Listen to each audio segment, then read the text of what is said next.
Welcome to Ocean of Kahani. एक ऐसा शिव मंदिर जो नदी के बीच बसा है, झुका हुआ है, लेकिन सदियों से गिरा नहीं, क्योंकि यहाँ जल भी मेरी आराधना करता है।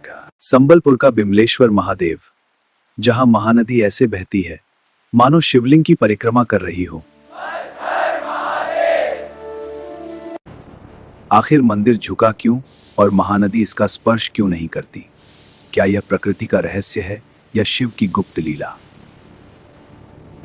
लोक कथा कहती है यहाँ एक साधु कठोर तपस्या कर रहे थे और उनकी भक्ति से प्रसन्न होकर शिव प्रकट हुए। प्रभु मुझे दर्शन दीजिए। सदियों पहले महानदी के तट पर एक साधु पहुंचे। न कोई आश्रय, न भोजन, बस एक संकल्प, शिव के दर्शन। जब तक महादेव प्रकट नहीं होंगे मैं यहाँ से नहीं जाऊंगा। दिन बीते, फिर महीने। साधु ने एक पैर पर खड़े होकर जल में तपस्या शुरू की। भीषण वर्षा आई, आंधी आई, लेकिन साधु की एकाग्रता कभी नहीं टूटी। मेरी सांस भी अब शिव का नाम है। ग्रीष्म में साधु ने पंचाग्नि तप किया।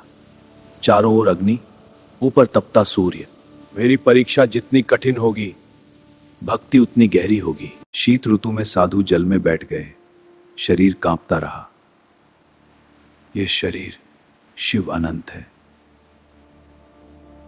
वर्षों की तपस्या के बाद शरीर क्षीण हो गया, लेकिन साधु की आत्मा तेजस्वी हो उठी। प्रभु अब दया कीजिए। वर्षों की तपस्या के बाद उस रात महानदी का तट अचानक दिव्य प्रकाश से भर उठा। ये कैसा प्रकाश है?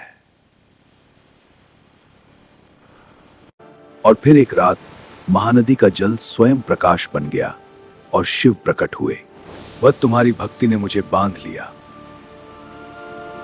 और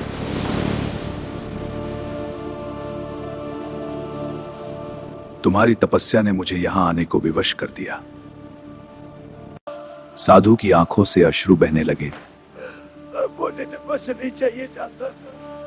वर्षों की पीड़ा एक क्षण में भक्ति बन गई है। मांगो वत्स, क्या चाहते हो?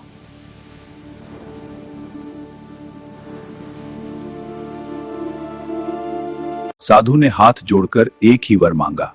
प्रभु आप सदा यही निवास करें, ताकि हर जीव आपके दर्शन पा सके। साधु की भक्ति से प्रसन्न होकर महादेव स्वयं शिवलिंग रूप में प्रकट हुए। आज से यही बिमलेश्वर में निवास करूं। और वहीं से बिमलेश, प्रभु येरा जीवन है। यहां मछलियों को शिव का दूत माना जाता है और उन्हें हानि पहुंचाना वर्जित है। यह भी महादेव की सृष्टि है। यह मंदिर केवल चमत्कार नहीं, बल्कि एक संकेत है।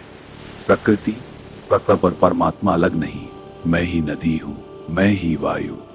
शायद इसीलिए यह मंदिर सदियों से झुका है, लेकिन गिरा नहीं, क्योंकि इसे संभालने वाला स्वयं महादेव है।